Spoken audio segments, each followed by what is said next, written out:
终于摆脱了高层，从23层换到了5层。住进去以后才知道原来差距这么大。不知道大家是不是和我一样，当年在选择楼层的时候非常纠结啊，因为对房子是一窍不通，又怕选错了楼层，只能是凭感觉去选。因为当时中介说这个是黄金楼层，采光好，通风好，没有蚊子，视野开阔，而且这一层价格相对其他楼层也高了不少。我以为价格高肯定就会好，而且也确实被这些优点征服了。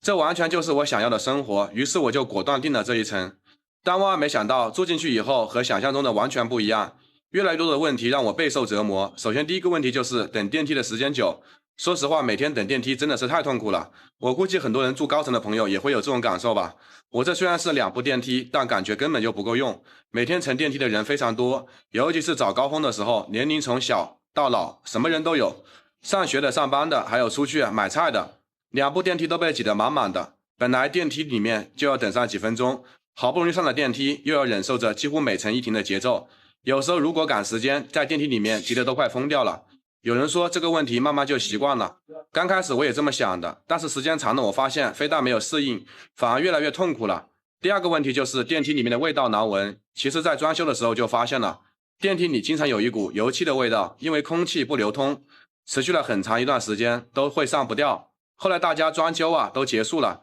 油漆味是没有了，很多人出门身上喷的是或者是涂的味道也很大，还有人出门带着垃圾下楼，垃圾袋质量也不好，就连汤带水的都漏在电梯里面，不小心踩在鞋子上面还黏糊糊的，这些味道掺杂在一起，可想而知又酸又臭，直接让人无法呼吸。所以这个电梯的问题也是我换楼层最主要的原因之一。第三个问题是风太大，有噪音。当时中介说这个楼层通风说好的，太对了，但这个通风也太过于好了，以至于白天出门都不敢开窗户，否则回来家里面就会被垃圾的满地啊，有时候会发现垃圾桶里面都被风吹倒了。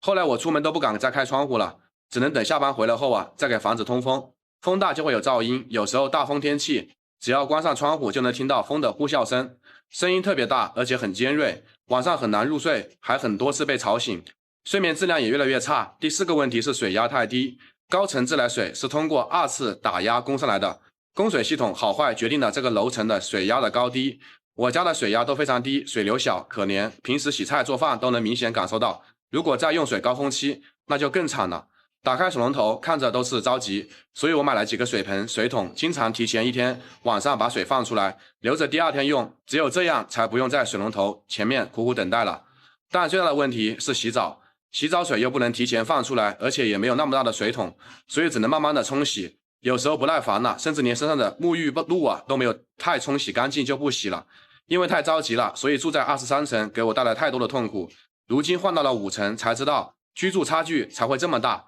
之前遇到一切问题都得到了解决。首先是不用再依赖电梯，现在这个高度想乘电梯或者是走楼梯都可以，有时候赶时间走楼梯的速度比电梯还要快，不会耽误事，风力也不像高层那么大，而且也听不到风的噪音。现在白天上班家里面窗户就会一直开着，回来后房子也没有凌乱，而且房间里面空气还非常好，由于南边没有高楼阻挡，采光也不受影响，家里每天接受风光的那个照的时间都很长，房子里面暖暖的。虽然每天每个人的生活习惯不同，喜欢楼层也不同，有通过这次换房的体验，我觉得虽然高层的一个价格贵，但并不适合我，我反而觉得5楼住着更舒服。你们更喜欢哪一层呢？